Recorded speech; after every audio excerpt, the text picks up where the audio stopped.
دوسروں کو خوشی دے کر خود دکھ رکھ لو، کیونکہ خوشی میں تم رب کو بھول جاتے ہو اور غم اور درد میں تم ہمیشہ رب کو یاد رکھو گے اور رب کو ہمیشہ پاس پاؤ گے۔ عاشق کی عید محبوب کا دیدار ہے اور یہ دیدار اسے دنیا میں 2 مرتبہ نصیب ہوتا ہے، پہلی بار جب اس کی میں مرتی ہے اور دوسری بار جب وہ خود مرتا ہے۔ عشق الہی کے سلسلے میں ملامت کی پرواہ نہیں کرنی چاہیے۔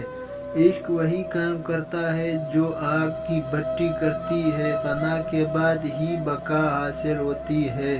یاد رکھو غم عشق جاں گداز نہیں جاں فضا ہے۔ عاشق کے لیے غم موجب رحمت ہوتا ہے، سمندر مرغ کے لیے ہلاکت لیکن بطخ کے لیے باعث مسرت ہوتا ہے۔ عشق کی پیدا کردہ کفایات انسان میں نئی قسم کے جنون پیدا کرتی ہے جو کہ باعث صدرآمد ہوتے ہیں۔ ایک نوجوان بیٹی نے اپنے والد سے پوچھا، ابا جان میں بدن کے کتنے حصے کا پردہ کروں اور کتنا حصہ کھلا چھوڑوں؟ والد نے جواب دیا، بیٹی بدن کے جتنے حصے پہ جہنم کی آگ برداشت کر سکتی ہو اتنا حصہ کھلا چھوڑ دو۔ ہم جسم کا بوجھ ہلکا کرنے کے لیے 2 گھنٹے ورزش کی مشین پر کھڑے ہو سکتے ہیں، مگر روح کا بوجھ کم کرنے کے لیے 2 منٹ اللہ کے سامنے کھڑے نہیں ہو سکتے۔ اذان کی آواز پر ایک بھی دکان بند نہیں ہوتی اور ایک گولی کی آواز اور زلزلے کا ایک جھٹکا آنے پر لوگ پوری مارکیٹ چھوڑ کر بھاگ جاتے ہیں۔ موت کا خوف ہے مگر جس کے ہاتھ میں موت ہے اس کا ڈر نہیں۔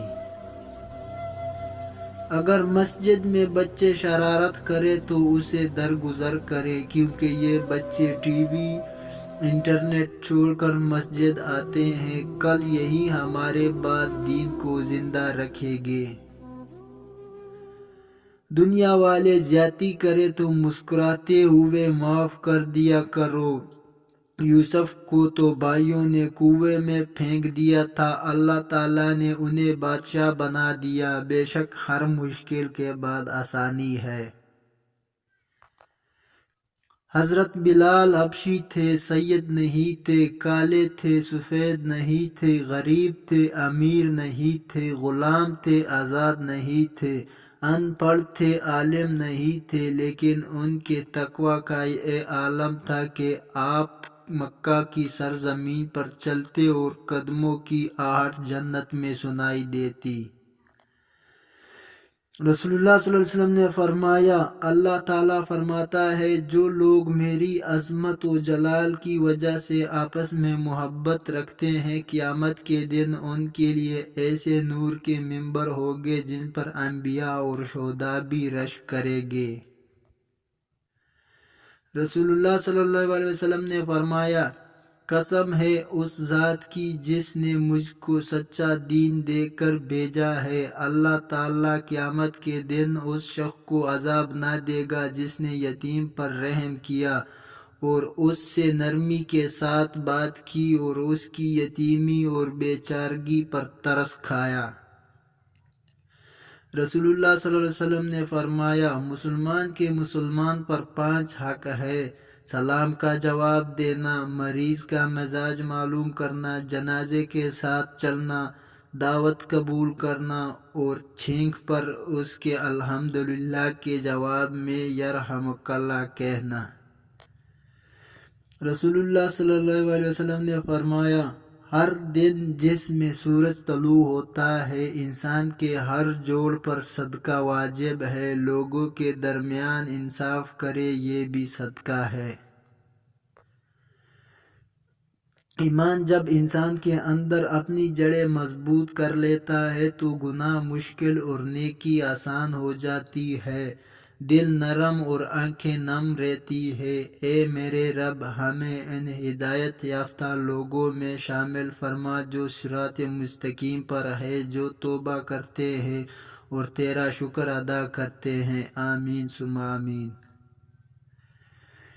رسول اللہ صلی اللہ علیہ وآلہ وسلم نے فرمایا، جس نے وضو کیا اور اچھی طرح کیا، پھر جمعے کے لیے آیا، امام کے قریب بیٹھا، غور سے خطبہ سنا اور خاموش رہا، تو اس کے اس جمعے سے لے کر دوسرے جمعے تک کے اور مزید 3 دن کے گناہ بخش دیے جائیں گے، اور جس نے کنکریاں ہٹائی تو اسے نے لغو کیا۔ امام تبریزی کہتے ہیں یہ حدیث حسن صحیح ہے۔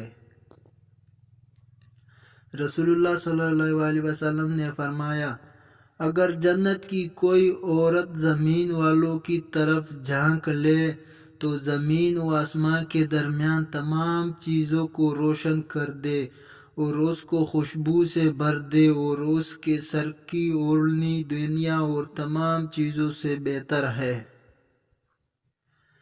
رسول اللہ صلی اللہ علیہ وآلہ وسلم نے فرمایا، جو بھی مسلمان وضو کر کے اللہ تعالیٰ کا ذکر کرتے ہوئے سوتا ہے، پھر رات میں بیدار ہو کر اللہ سے دنیا اور آخرت کی بھلائی کا سوال کرتا ہے تو اللہ تعالیٰ اسے دیتے ہیں۔ نبی کریم نے فرمایا، دعا نفع پہنچاتی ہے اور ان بلاؤں کو ٹالتی ہے جو نازل ہو چکی ہے، اور ان بلاؤں سے بھی جو ابھی نازل نہیں ہوئے، اس لیے تم لوگ دعاؤں کا اہتمام کیا کرو۔ رسول اللہ صلی اللہ علیہ وسلم نے ارشاد فرمایا، صدقے سے مال کم نہیں ہوتا، معاف کرنے سے عزت بڑھتی ہے، اور جو کوئی اللہ کے لیے عاجزی اختیار کرتا ہے، اللہ تعالیٰ اس کی بلندی عطا کرتا ہے۔ رسول اللہ صلی اللہ علیہ وسلم نے فرمایا، زیادہ مال جمع کرنے والے لوگ اللہ کی نظر میں حقیر ہے، مگر کثرت سے صدقہ کرنے والے اللہ کی نظر میں محبوب ہے۔ نبی کریم صلی اللہ علیہ وسلم نے ارشاد فرمایا، مسلمان کا صدقہ اس کی عمر میں اضافہ کرتا ہے اور بری موت سے بچاتا ہے، اور اللہ تعالیٰ اس کا ذریعہ تکبر اور فخر کی بیماریوں کو زائل کرتا ہے۔ فرمان رسول اللہ صلی اللہ علیہ وسلم، جب تم 3 آدمی ساتھ رہو تو تم میں سے 2 آدمی تیسرے کو اکیلا چھوڑ کر کان میں بات اور سرگوشی نہ کرے، کیونکہ یہ اسے رنج و غم میں مبتلا کر دے گا۔ رسول اللہ صلی اللہ علیہ وسلم نے فرمایا، دوزخ میں خچروں کی طرح بچھو ہیں، ایک بار جب ان میں سے ایک بچھو ڈسے گا تو دوزخی 40 سال تک اس کی جلن محسوس کرے گا۔